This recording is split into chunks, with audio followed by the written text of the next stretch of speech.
Hello students, देखिए आज मैं आपको रियल नंबर की एक्सरसाइज एनसीईआरटी बुक की 1.1 का क्वेश्चन नंबर 1 बताने जा रहा हूँ। ठीक है, मेरा पिछला वीडियो जो था वो रियल नंबर का इंट्रोडक्शन का था। ठीक है, आज मैं आपको रियल नंबर की जो है एक्सरसाइज 1.1 के क्वेश्चंस बताऊंगा। ठीक है, देखिए पहला क्वेश्चन जो आपके सामने है वो है क्या use Euclid's division algorithm to find the HCF of. Euclid division algorithm शब्द का मतलब मैंने आपको पीछे भी बता रखा है कि थ्योरम कह लें, चाहे लीमा कह लें, चाहे एल्गोरिथम कह लें, मतलब प्रत्येक पद को बताना। ठीक है ना, हर पद को लिखना। ठीक है ना, इसका मतलब ये है। ठीक है, तो यूक्लिड डिवीजन लीमा से एचसीएफ फाइंड करना है। ठीक है, तो मैं पहला पार्ट ले रहा हूँ। ठीक है, देखिए पहला पार्ट आपका क्या है 135 एंड 225। ठीक है, ऐसे एचसीएफ हाईएस्ट कॉमन फैक्टर निकालना तो हम लोगों को पता है, लेकिन यूक्लिड डिवीजन एल्गोरिथम से कैसे फाइंड करना है ये आपको मैं बता रहा हूँ कि कैसे इसका एचसीएफ महत्तम समापवर्ग जो होता है हाईएस्ट कॉमन फैक्टर एचसीएफ, उसको कैसे निकाला जाता है। ठीक है ना, तो आप लोगों ने मेरा इंट्रोडक्शन वीडियो पढ़ा होगा, तो उसमें मैंने आपको बताया है कि एक फार्मूला आपने पढ़ा है dividend that is equal to divisor into quotient plus remainder. ठीक है, आपका ये बता देता हूं आपको, जैसे 5 है 18 से डिवाइड करना है, 3 आता है 15 और ये आपका 3 हो जाता है। तो this is called divisor, this is called quotient, ये कहलाता है डिवीजर, ये कहलाता है क्यूसेंट, ये कहलाता है रिमाइंडर जिसको शेष कहते हैं, और ये कहलाता है डिविडेंड। ठीक है, तो ये बात आप समझ लीजिए। तो डिविडेंड जो होता है वो हमेशा डिवीजर और क्यूसेंट के मल्टीप्लिकेशन और प्लस रिमाइंडर के बराबर होता है। ठीक है ना, तो यहाँ पर जब हम इस क्वेश्चन को सॉल्व आउट करेंगे तो इसका यूज होगा। ठीक है ना, तो देखिए इसमें जो दोनों में जो छोटी चीज है, जो स्मॉल 1 है, उससे हम सेकंड को डिवाइड करेंगे। जैसे 135 स्मॉल है तो इससे हम 225 को डिवाइड करेंगे, तो देखिए कितने टाइम जाएगा, 1 टाइम जाएगा। 135 जब माइनस किया 0, 12 से 3 गया 9, इतना आया। ठीक है, अब इसको हम इस रूप में लिख लेंगे। तो यहाँ डिविडेंड कितना था 225, डिवीजर कितना था हमारा 135, क्यूसेंट कितना था 1 और रिमाइंडर कितना था 90।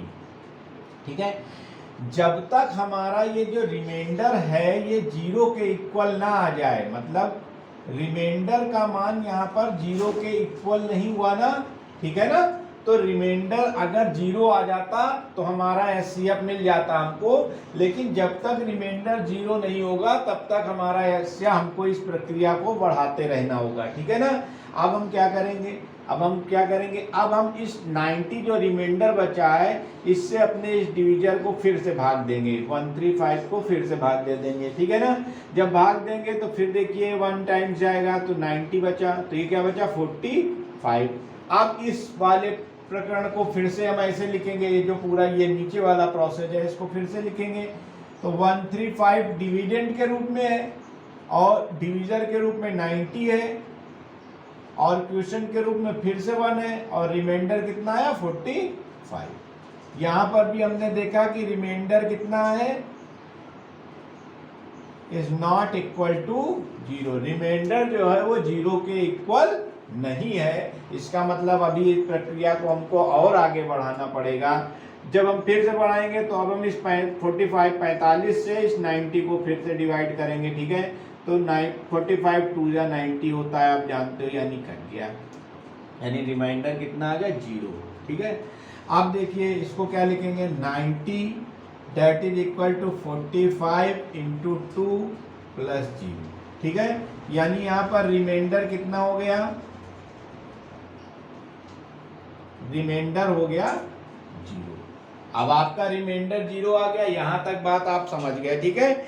अगर आपका रिमाइंडर 0 आ जाता है तो रिमाइंडर 0 आने पर इस वाले प्रकरण का, इस वाले पद का जो ये टर्म आया है, इसका जो डिवीजर होता है वही हमारा एचसीएफ होता है, ठीक है ना। तो इसका मतलब हमारा एचसीएफ कितना होगा, एचसीएफ आपका कितना होगा, एचसीएफ तो लिख सकते हो the divisor of last term, आप लिख सकते हो इसको। तो the divisor of last term, ठीक है। अंतिम पद का जो डिवीजर होगा वही आपका क्या हो जाएगा, एचसीएफ हो जाएगा। इसका मतलब अंतिम पद का डिवीजर कौन है, 45, ठीक है। तो ये आपका क्या हो जाएगा, एचसीएफ हो जाएगा, ठीक है। देखिए एक चीज आप और समझ लीजिए, ये 45 केवल इन्हीं दोनों का एचसीएफ नहीं होगा। अगर आप करना चाहें तो 135 एचसीएफ ऑफ 135 एंड 225, इसका एचसीएफ भी 45 ही होगा। और अगर आप चाहें दोबारा में 135 और 90 था तो एचसीएफ ऑफ 135 एंड 90 ये भी, और एचसीएफ ऑफ 90 एंड 45,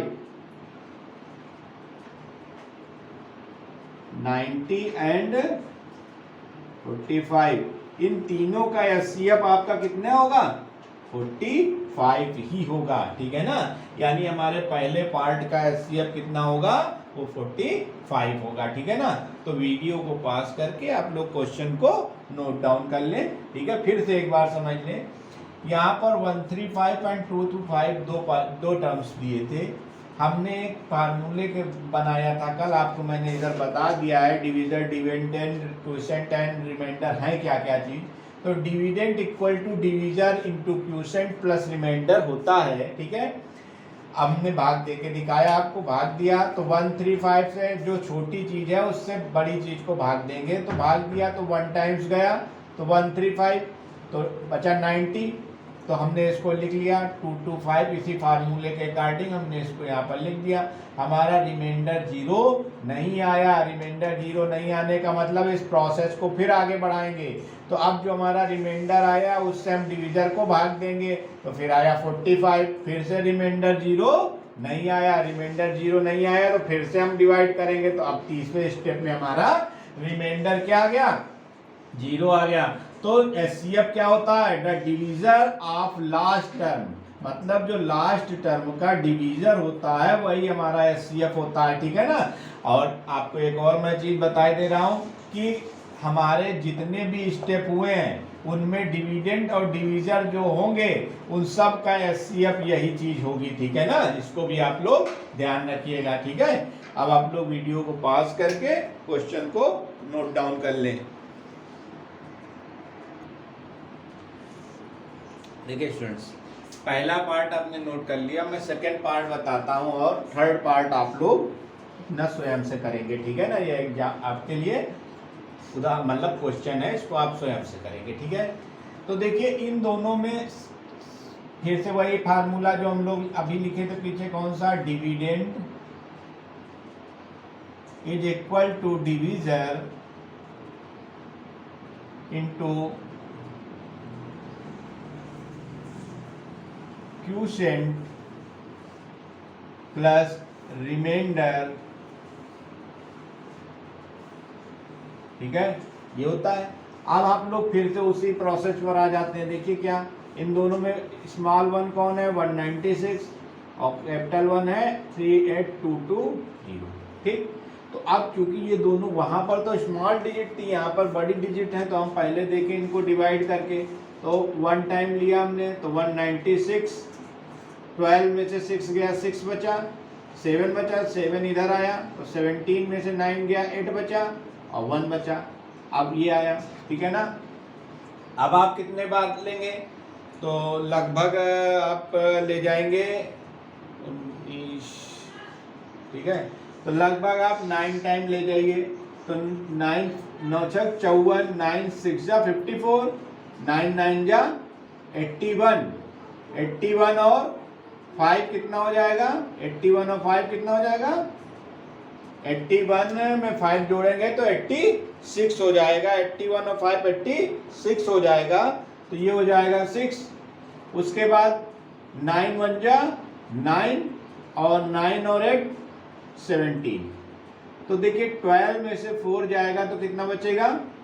12 में से 4 जाएगा तो बचेगा 8, और यहाँ पर 15 हो जाएगा, 15 में से 6 जाएगा बचेगा 9। ठीक है, ये 98 आ गया। ठीक है, अब आपका 0 आ गया। तो 196 से जब आप करते हैं तो 5 टाइम्स, देखिए 5 6 जा 5 बार ले जाइए, 5 6 जा 30, 5 9 जा 45, 3 48 और 5 1 जा 9। ये आपका आ जाता है 0। यानी आपका क्वेश्चन सेकंड स्टेप में जाना ही नहीं है। 196 में 195 का मल्टीप्लाई करते हैं तो रिमाइंडर 0 आ जाता है। कहने का मतलब क्या है, इसको जब हम ऐसे लिखते हैं तो 38220 that is equal to what? 196 into, ये हो गया डिवीजर, और क्वेश्चन कितना है? 195 प्लस रिमाइंडर कितना है? 0। ठीक है ना, यहाँ पर आपका रिमाइंडर कितना आ गया? रिमाइंडर आपका आ गया 0। रिमाइंडर 0 आ जाने का मतलब क्या हुआ कि आपका एचसीएफ कितना होगा? आपको बता चुका हूं एचसीएफ क्या होता है, the divisor of last term, the divisor of last step कह सकते हो, टर्म कह सकते हो, कुछ भी। तो डिवीजर कितना है लास्ट स्टेप का? 196। तो हमारा एचसीएफ कितना हो जाएगा? 196। ठीक है, तो इसको आप क्वेश्चन को कर लीजिए। थर्ड पार्ट आपको एज ए होमवर्क में दे रहा हूं, इसको आप करिए। अगर आपको नहीं आता है तो कमेंट बॉक्स में मुझको बताइएगा। ठीक है, वीडियो को पास करके क्वेश्चन को नोट डाउन कर लें।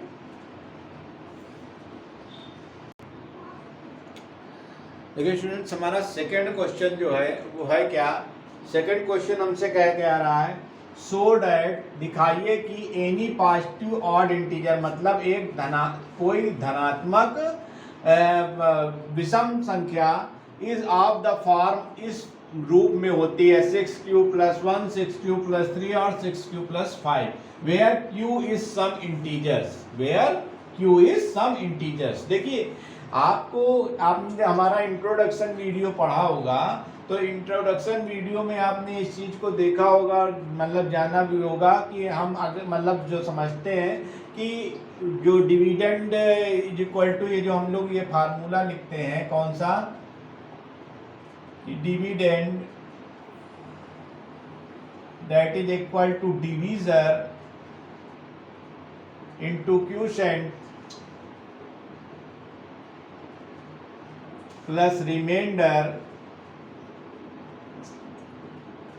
ये जो हम लोग लिखते हैं फार्मूला, इसके अकॉर्डिंग अगर हम लोग ये माने कि अगर हम मान लें कि लेट ए बी, ए जो पॉजिटिव ऑड इंटीजर की बात कर रहा है, तो हम मानते हैं लेट ए बी एनी, ठीक है, क्या मानना है हमको? Let a be any positive odd integer. ठीक है, let a be any positive integer. ठीक है ना, तो हम इसको एनी पॉजिटिव इंटीजर मान लेते हैं,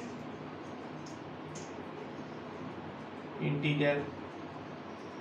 ठीक है, और अकॉर्डिंग टू क्वेश्चन देखिए, अगर इस क्वेश्चन के अकॉर्डिंग देखिए तो हमारा ये जो divisor into quotient, divisor into quotient plus remainder के रूप में ये लिखा हुआ है, तो इसका मतलब है कि हमारा डिवीजर के रूप में ये क्या लिखा हुआ है? 6 दिया हुआ है, डिवीजर के रूप में हमको 6 दिया हुआ है। तो यहां से हम इसको ऐसे लिख सकते हैं, a बराबर BQ प्लस आर। यहाँ पर a क्या है? डिविडेंड है, जिसको हमने a मान रखा है। b क्या है? डिवीजर है, जो अकॉर्डिंग टू क्वेश्चन हमको क्या मिल रहा है? 6। ठीक है ना, जो हमको अकॉर्डिंग टू क्वेश्चन 6 मिल रहा है। q क्या है? क्वोशिएंट है, और r क्या है? रिमाइंडर। ठीक है ना, आपको ये चीज समझ में आई होगी। अब यहाँ पर आपको ये चीज और पता चल रही है कि b का मान आपका किसके इक्वल हो रहा है? b का मान 6 के इक्वल है, अकॉर्डिंग टू क्वेश्चन आप समझ ही रहे हैं, b इक्वल टू 6 होता है। और आपको ये चीज पता है, आपने इंट्रोडक्शन वीडियो को जरूर समझिएगा। इंट्रोडक्शन वीडियो में हमने आपको बताया था कि r जो होता है वो ग्रेटर देन और इक्वल टू किसके होता है 0, और लेस देन किसके होता है 6। मतलब डिवीजर से r रिमाइंडर का मान सदैव डिवीजर के मान से कम होगा और 0 से बड़ा अथवा बराबर भी हो सकता है। इस बात को आप लोगों को मैं पहले ही बता चुका हूं, ठीक है ना। ठीक है, ये बात समझ में आई। इसका मतलब है कि अगर इसके इसको मान के चले तो हमारा r का मान क्या हो सकता है, r का मान हो क्या सकता है, r का मान 0 के बराबर हो सकता है, तो 0, अगर 0 से बड़ा है तो 1, फिर 2, फिर 3, फिर 4, फिर 5। 6 क्यों नहीं हो सकता है, क्योंकि 6 जो है वो r से बड़ा है, 6 जो है वो r से बड़ा है, तो r का मान 6 से छोटा होगा, बड़ा नहीं हो सकता। तो इस कंडीशन को फॉलो करते हुए हमारे r के मान कौन कौन से हो जाएंगे, 0, 1, 2, 3, 4, 5। बात समझ में आ गई। अब हमारे पास ये जो क्वेश्चन है, ये इसके अकॉर्डिंग हम लोग थोड़ा सा वर्क करेंगे। अब देखिए वर्क हमको क्या करना है, ठीक है ना। अब उसको देखते हैं, इसके अकॉर्डिंग हम वर्क करते हैं। तो ये आपका a बराबर b की जगह हम क्या रख देंगे 6q प्लस, अब r की जगह पहले हम क्या रख देंगे r बराबर क्या रख दोगे पहले r बराबर 0, पहला पद रखेंगे r की जगह, तो क्या बनेगा 0। तो ये चीज देखिए हमको क्या दे रहा है 6q दे रहा है, ठीक। फिर हम r बराबर 1 रखेंगे, जब हम r बराबर 1 रखेंगे तो a बराबर कितना हो जाएगा 6q प्लस 1, r की जगह 1 रख दिया, ठीक है।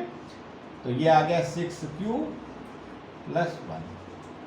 फिर जब r बराबर 2 रखा तो देखिए a बराबर 6q प्लस 2, ठीक है। वही चीज बार बार लिखने क्या मतलब है, ऐसे पढ़ा रहने दीजिए, ठीक है ना। ठीक है, इसको भी चाहिए तो ना लिखिए, कोई दिक्कत नहीं, ठीक है।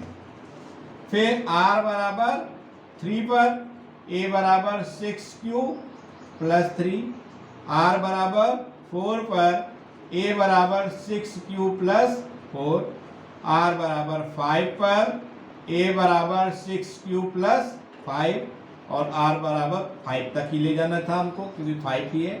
अब देखिए यहाँ पर आपको एक बात समझ में आ रही है कि ये 0, 2, 4 ये तो आपके उधर निकल गए। विषम कौन कौन से हैं, विषम डिजिट्स कौन सी हैं, 1, 3 एंड 5। जब 1, 3 एंड 5 को देखा तो ये हमको क्या मिला ऑड, क्योंकि 1 ऐड है। ये भी क्या मिला ऑड, और ये भी क्या मिला ऑड मिला, ठीक है ना।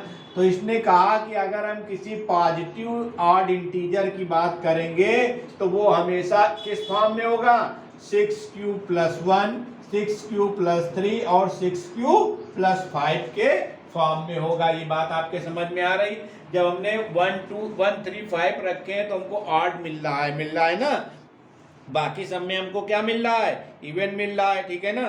तो अब हम इसके बाद इसमें क्या कह सकते हैं, ये चीज बात आपके समझ में आ गई। जो हमको शो करना था वो चीज हमने दिखा दी है यहाँ पर, ठीक है ना। तो अब हम लिख सकते हैं कि from this we can say that any positive odd integer is of the form 6q plus 1, 6q plus 3 and 6q plus 5, ठीक है, 6q plus 5, ठीक है। ये बात आपके समझ में आ गई होगी, ठीक है। फ्रॉम दिस, फिर से एक बात समझिए, इसका मतलब यह है कि इस प्रक्रिया के द्वारा इस प्रक्रिया के द्वारा हम ये कह सकते हैं कि किसी भी पॉजिटिव धनात्मक विषम संख्या जो होती है उसके लिए सदैव ये फॉर्म होता है 6q plus 1, 6q plus 3 and 6q plus 5, ठीक है। क्वेश्चन को आप लोग वीडियो को पास करके आप लोग क्वेश्चन को नोट डाउन कर लें, ठीक है। क्वेश्चन आपको समझ में आया होगा, ठीक है, तो इसको नोट डाउन कर लें। देखिए स्टूडेंट्स, अपना अगला क्वेश्चन है 3rd नंबर, वो है an army contingent of 616 members is to march behind an army band of 32 members in a parade. The two groups are in the march in the same number of column, in the same number of column. What is the maximum number of column? What is the maximum number of column in which they can march? देखो इसमें बेटा है कुछ नहीं, question में केवल question को समझना है कि 616 मेंबर्स मार्च कर रहे हैं एक आर्मी बैंड में, अब 32 मेंबर, मतलब 32 मेंबर, इतने मेंबर्स जो है 32 मेंबर्स के आर्मी बैंड में इन परेड मतलब मार्च कर रहे हैं उसके पीछे। तो the two groups are to march in the same number of column, ठीक है, दोनों ग्रुप मार्च करेंगे same number of column, same number of column में। What is the maximum number of column in which they can march, in which they can march. तो देखिए क्या करना है आपको, कुछ नहीं करना है, आपके पास ये जो 616 है और ये जो 32 है, देखिए मैक्सिमम नंबर ऑफ कॉलम्स आपसे पूछ रहा है, मैक्सिमम नंबर ऑफ कॉलम कितना था, आपने एक चीज पढ़ी HCF, highest common factor. Highest common factor में क्या होता है, दोनों चीजों में जो अधिकतम कॉमन चीज होती है वो चीज आ जाती है, तो वही चीज यहाँ पर आपको ले लेनी है। आपको करना क्या है, सोल्यूशन आप देखिए, सोल्यूशन में आपको करना क्या है, जो आपका 616 है एंड 32, इसका जो एचसीएफ आएगा वही हमारा मैक्सिमम नंबर ऑफ कॉलम हो जाएगा विच दे मार्च, ठीक है ना, दोनों का कॉमन नंबर, ठीक है। तो देखिए हमने आपको बताया कि स्मॉल 1 से कैपिटल 1 को हम लोग डिवाइड करते हैं, फार्मूला हमारा बता चुके हैं आपको, dividend that is equal to divisor into quotient plus remainder, ठीक है, रिमाइंडर, ठीक है। तो देखिए स्मॉल 1 32 है और कैपिटल 1 616 है, डिवाइड करिए इससे, ठीक है। तो फर्स्ट टाइम आप डिवाइड करेंगे कितना आएगा, 1 टाइम जाएगा 32, तो कितना बचेगा, कितना बचेगा ये 29, 6 उतारा, तो आप कितने बार जाएगा, 3 9 जा 27, लगभग 9 टाइम्स जाएगा, तो 9 टाइम्स ले जाते हैं, तो 9 2 जा 9 दूनी 18, 1 9 27, 1 28, ठीक है। तो कितना बचा 88, तो बचे 8, कितना आया रिमाइंडर आपका, रिमाइंडर आपका आया 8, ठीक है ना। अब ये रिमाइंडर 8 आया, अब आप क्या करेंगे, अब हम मतलब ये छोटा हो गया ये, अभी देखिए यहाँ पर हम लोग इसको लिख सकते हैं क्या, कि जब हम 616 को डिवीजर 32 था इंटू 19, तो प्लस रिमाइंडर कितना बचा हमारा 8 बचा, तो remainder is not equal to 0 आया है ना। अभी पीछे हमने अभी आपको पहले क्वेश्चन में बताया है कि रिमाइंडर 0 नहीं आएगा जब तक, तब तक वर्क नहीं होगा। तो अब रिमाइंडर जब 0 आया है, तो अब रिमाइंडर 8 आया, तो अब 8 से फिर से क्या करिए, इसको डिवीजर को भाग दे दीजिए 32 को, तो 4 8 जा 32, ठीक है। ये आपका रिमाइंडर कितना आ गया 0। तो अब इसको कैसे लिख सकते हैं, 32 that is equal to 8 into 4 plus 0। हमने आपको तब भी बताया था कि एचसीएफ क्या होता है, एचसीएफ होता है द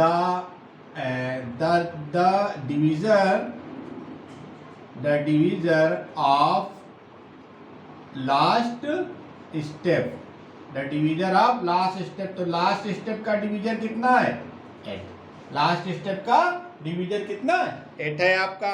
तो आपका एचसीएफ यहाँ पर कितना हो जाएगा 8।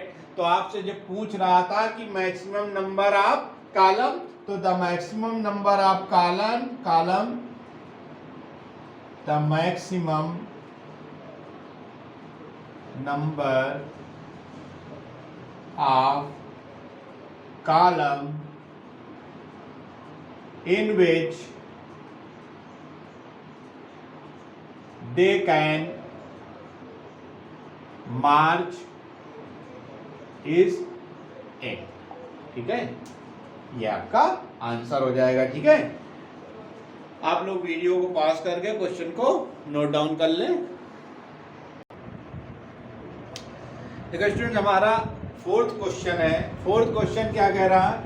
Use Euclid's division lemma to show that the square of any positive integer is either of the form of 3m और 3m plus 1 for the some integer m। ठीक है, for the some integer m।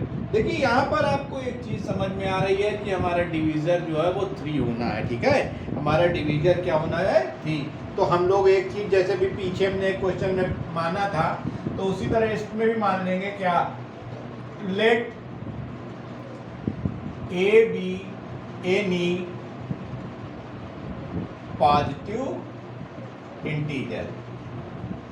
A be any positive integer मतलब एक कोई धनात्मक पूर्णांक है। ठीक है, ए क्या है? धनात्मक पूर्णांक है। तो इसको हम क्या लिख सकते हैं? वही चीज, डिविडेंड इक्वल टू डिवीजर 3 दे रहा है। ठीक है, और quotient q plus r remainder. ठीक है, प्लस आर रिमाइंडर। यह बात आपको समझ में आ गई कि a बराबर 3q प्लस आर कैसे हो जाएगा? Dividend equal to divisor into quotient plus remainder से। बात आपके समझ में आ गई। यहाँ पर एक बात और आपके समझ में आ रही होगी कि हमारा जो रिमाइंडर होता है वो हमेशा डिपेंड किस पर करता है? डिवीजर पर करता है, और डिवीजर से छोटा होता है और किससे बड़ा होता है? और बराबर हो सकता है 0 से।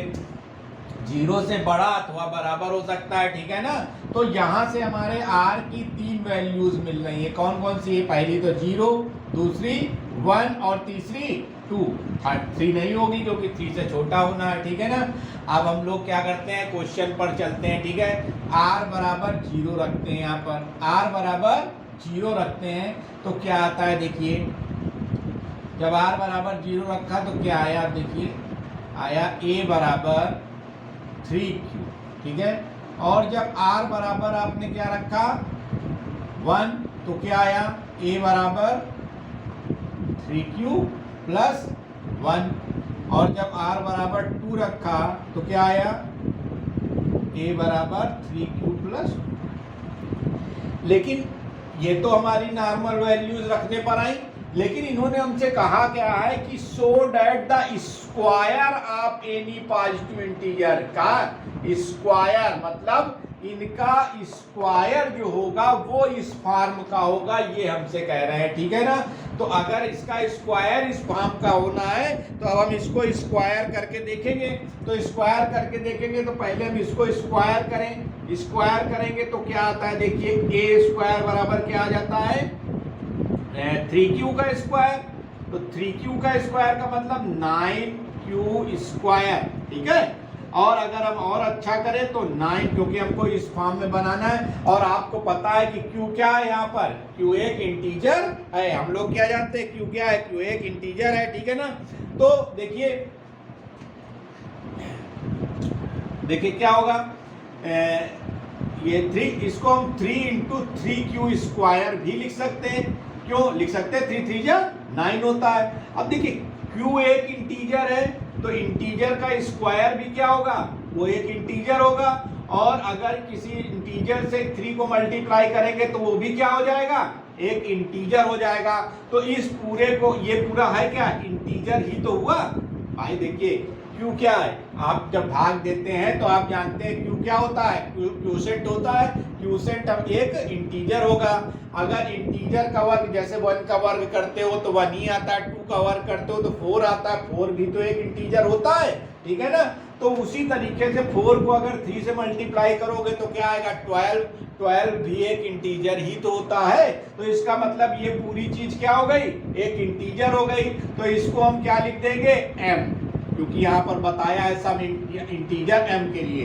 तो इसको हमने क्या लिख दिया? m। तो m का जब 3 से मल्टीप्लाई होगा तो ये क्या हो जाएगा? ये भी इसी रूप में हो जाएगा, क्योंकि ये क्या है? इंटीजर है। ये चीज क्या है? एक इंटीजर है। बात समझ रहे हो? 3m के फॉर्म में आ गए। पहली वाले को समझ में आ गया आपको। अब दूसरे वाले को स्क्वायर करते हैं। देखिए, a स्क्वायर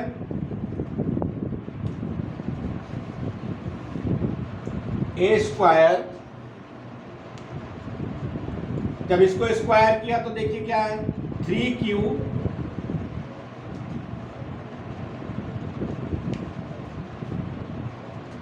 इसको स्क्वायर किया तो 3q प्लस 1 का होल स्क्वायर। जब होल स्क्वायर किया तो whole square a plus b का होल स्क्वायर, आप जानते हो ये फार्मूला, a प्लस बी का whole square that is equal to a square plus b square plus 2ab।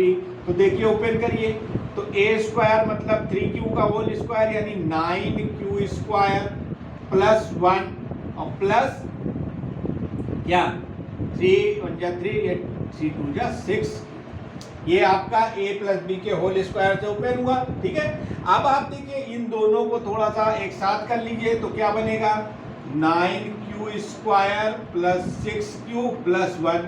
अब इन दोनों में देखिए कुछ कॉमन है, आप 3 कॉमन ले लीजिए। ठीक है, तो क्या बनता है 3q square plus 2q plus 1। ये बन रहा है कि नहीं बन रहा?